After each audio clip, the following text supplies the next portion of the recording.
نحمده ونصلي على رسوله الكريم أما بعد فأعوذ بالله من الشيطان الرجيم بسم الله الرحمن الرحيم يا أيها الناس اعبدوا ربكم الذي خلقكم والذين من قبلكم لعلكم تتقون.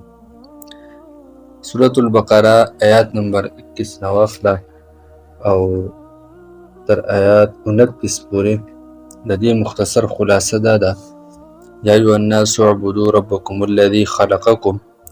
مخکې د دریو ډلو ذکر وشو: مؤمنین، کافرین، منافقین. بس الله تعالی ټولو خلقو ته اعلان کوي. د کافرانو ذکر وشو، د منافقانو د علاماتو ذکر وشو. بس ټولو خلقو ته، ټول بني آدمو ته اعلان دی چې خپل رب ومنئ، د هغه توحید ومنئ او د هغه وحدانیت ومنئ. یا ایها الناس اعبدوا، ای خلقو عبادت وکئ د خپل رب.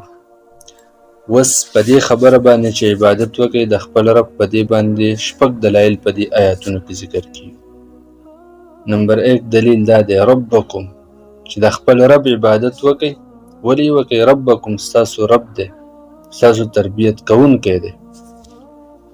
بیا د دې پسې ورپسې آیات په 22 نمبر آیات کې فرمایي الذي جعل لكم الارض. په دې آیات نمبر 21 کې بیا الله تعالی فرمایي خلقکم، چې تاسو پیدا کړی، والذین من قبلکم، او ستاسو مخکې مشران هم پیدا کړي. یعنې ستاسو هم رب دی او ستاسو د پلارانو د نیکونو هم رب دی، نو ځکه یې ومنئ. نو دا دویم دلیل شو. اولنی دلیل څه شو؟ ربکم، چې ستاسو رب دی، نو ځکه یې وحدانیت ومنئ او عبادت شروع کړئ. دویم دلیل دا دی چې ستاسو او ستاسو د پلارانو او د نیکونو پیدا کوونکی ذات دی، نو ځکه یې ومنئ او د هغه عبادت شروع کړئ. بیا په آیات نمبر 22 کې فرمایي الذي جعل لكم الارض فراشا. دریم دلیل دی چې ځمکه ستاسو دپاره فرش ګرځول دی. څلورم دلیل ذکر کوي والسماء بناء، او اسمان ستاسو دپاره چت دی. او پنځم دلیل ذکر کوي وانزل من السماء ماء، د اسمان نه اوبه نازلوي په تاسو باندې، اوبه راځي. فاخرج به من الثمرات رزقا لكم. دا شپږم دلیل دی چې په دې اوبو په ذریعې سره الله تعالی د ځمکې نه بیا میوې، قسمه قسم خوراکونه ستاسو دپاره پیدا کوي. نو دا شپږ دلایل شو چې الله تعالی ومنئ، د هغه عبادت شروع کوئ، یو یې ومنئ. بس د دې دلایلو مطلب څه شو؟ نو د دې دلایلو مطلب دا دی فلا تجعلوا لله اندادا، د الله پاک سره شریکان مه جوړوئ، د الله تعالی سره شرک مه کوئ، د الله تعالی سره شریکان مه جوړوئ. ځکه په شریک کې دا شپږ صفات نه موندلی کېږي. تاسو هغه ذات د ځان دپاره رب جوړ کړئ چې په هغه کې دا شپږ صفات موندلی کېږي. وان کنتم فی ریب مما نزلنا علی عبدنا، د دې ځای د قرآن صداقت بیانولی کېږي چې دا قرآن حق دی او دا ومنئ.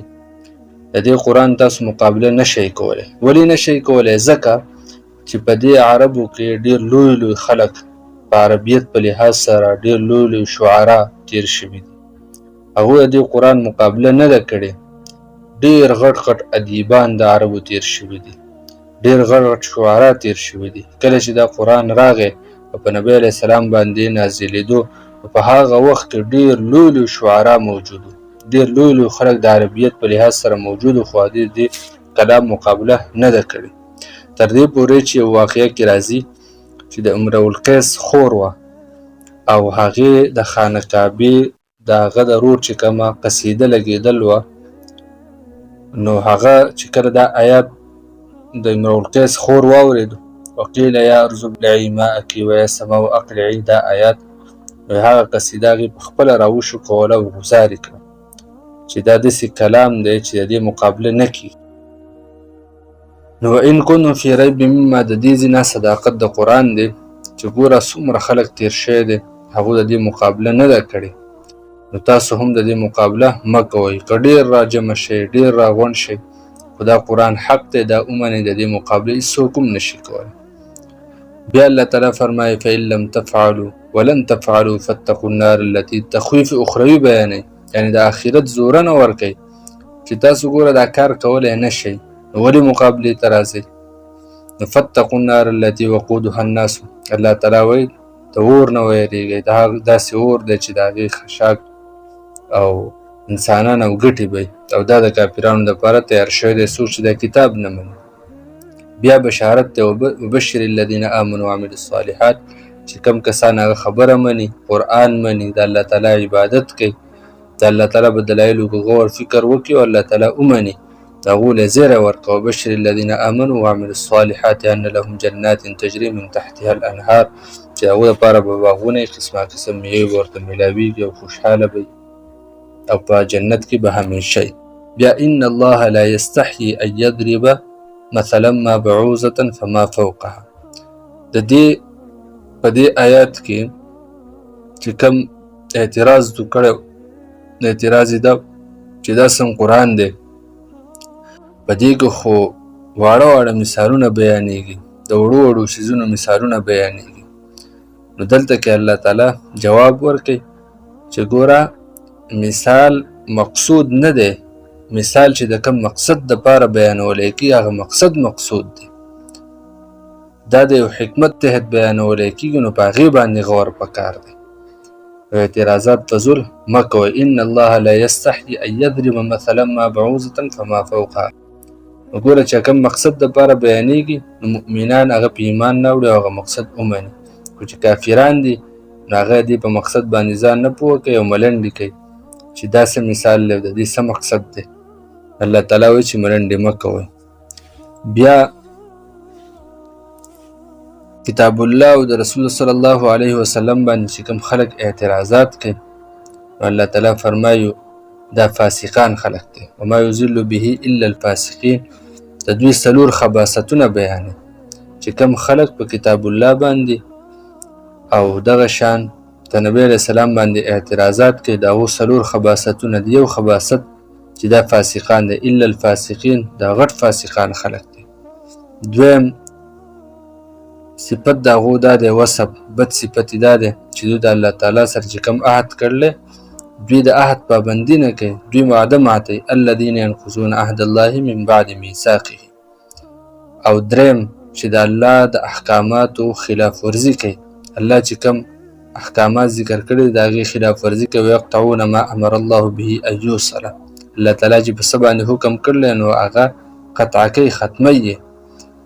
او بل څلورم قبیح صفت د دوی دا دی چې دوی په ځمکه کې فساد خوروي. ویفسدون فی الارض، دوی په ځمکه کې فساد خوروي. نو ګوره دا څلور قسمه خلک چې دی، دا څلور علامات والا خلک، دوی د الله تعالی باندې او د رسول الله صلی الله علیه وسلم باندې او دغه شان د الله په کلام باندې اعتراضات کوي. اوس د دوی انجام به څه؟ اولئک هم الخاسرون. الله تعالی فرمایي چې څوک هم په نبی علیه السلام باندې، په الله تعالی باندې، هغه په کتاب باندې اعتراضات کوي، نو دا خلک تاوانیان دي. بیا څلور نعمتونه ذکر کوي الله تعالی او د هغې سره سره نصیحت کوي. اولنی نعمت دا دی، الله تعالی تاسو ټول له زندګي درکړله. کیف تکفرون بالله وکنتم امواتا فاحیاکم، تاسو ټولو له زندګي درکړه. او بیا بل صفت، بل نعمت دا دی په ځمکه کې چې څه دي الله تعالی ټول ستاسو دپاره پیدا کړو. هو الذي خلق لکم ما فی الارض جمیعا، چې څه هم دي الله تعالی ستاسو دپاره پیدا کړلي. بل انعام دا دی چې ستاسو نیکه آدم علیه السلام هغه له الله تعالی عزت ورکړی، په 13 آیات کې دا ذکر. او بل صفت دا دی، بل احسان دا دی چې آدم علیه السلام چې کومه غلطي کړوه هغه الله تعالی معاف کړوه. فتلقى آدم من ربه کلمات فتاب علیه. انشاءالله سبا بیا خلافت د آدم علیه السلام نه بحث کو، او انشاءالله په دې موضوع باندې به لږ تفصیلي بحث کو، ځکه خلافت د آدم علیه السلام دا ډیر زیات اهم دی. واخر دعوانا الحمد لله رب العالمین.